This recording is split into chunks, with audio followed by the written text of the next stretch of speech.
total internal reflection. We have an incident ray at the critical angle to the normal, which is refracting at 90 degrees to the normal, which is parallel to the surface between the medium and air. This ray originated inside of the material. Then we have the incident ray at an angle larger than the critical angle, so it reflects at an equal angle to the incident angle. In this case, the incident angle is more than the critical angle, and that is why you will have total internal reflection. This can be represented by Snell's law equation, where N1 is the refractive index of the material, and then we have N2, which is the refractive index of the air. So we have sine theta I and sine theta 2. In this case, we put the critical angle as theta I, and we put 90 as theta 2 or theta R. If we rearrange the terms, we will get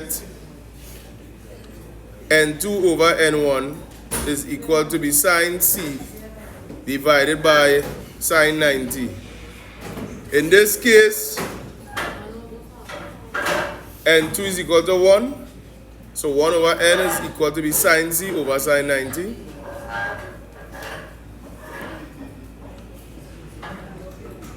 One over N is equal to be sine C over sine 90. So N is equal to be sine 90 over sine C. Sine 90 is 1. So therefore, the final equation to represent total internal reflection is N is equal to be 1 over sine C. If we were to use the TIR equation and we were to have a critical angle of 30 degrees and we substitute it into the equation, we will get N is equal to be 1 over sine C equal to be 1 over sine 30. Sine 30 is 0.5. 1 over 0.5 will give me 2.0. So N is equal to be 2.0. If we have a refractive index of N equal to be 1.6 and we want to find C, we will rearrange it to get N sine C is equal to 1. Sine C is therefore equal to 1 over N. Sine C is equal to be 1 over 1.60. So C is equal to be sine inverse of 1 over 1.60, which will give me sine inverse of 0.625. Therefore, C is equal to be 38.7 degrees. So you must put the sign for degrees, which is the circle to the top right of the number. Okay? All answers must be in 3 significant figures. All substitutions must be shown. Let us look at double refraction. With double refraction, we have refraction at 2 points on the body. So the wave enters the body and refracts and then exits, refracting a second time. So there's 2 incident angles and there's 2 refraction angles.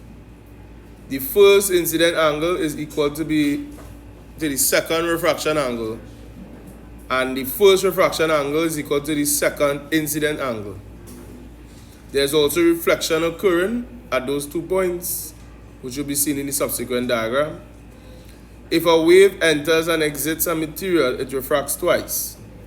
The second normal has a second incident angle. Theta I2 is equal to theta R1 because of Z angles. So that is a geometry law. Therefore, theta I1 is equal to be theta R2, and theta R2 is called the emergence angle. Theta I1 is called the I, or the incident angle. Double refraction is used in lenses. Concave lens diverges and convex lens converges. So that divergence and convergence is with respect to the principal axis. The average of the double refraction is on the optical axis OA, the focal length common F, and the focal point capital F are on the principal axis, PA, and we can see the equation 1 over F is equal to 1 over U plus 1 over V.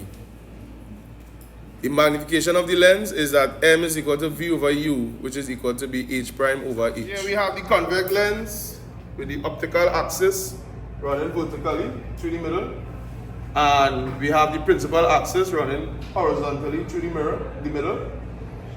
The ray is converging onto the principal axis, and that point is called the focal point. Okay? The distance from the optical axis to the focal point is called the focal length. Okay, so I'll give a detailed diagram of that next. Here we have the average of the double refraction is on the optical axis. So we would have refraction happening at the two surfaces, but for the diagram, the refraction is happening at the optical axis, which is the average, right, of the two surfaces. So the focal length F and the focal point F, common and capital F, are on the principal axis. This is the equation for the focal length. 1 over F is equal to 1 over U plus 1 over V. The unit is centimeters only you're using, right?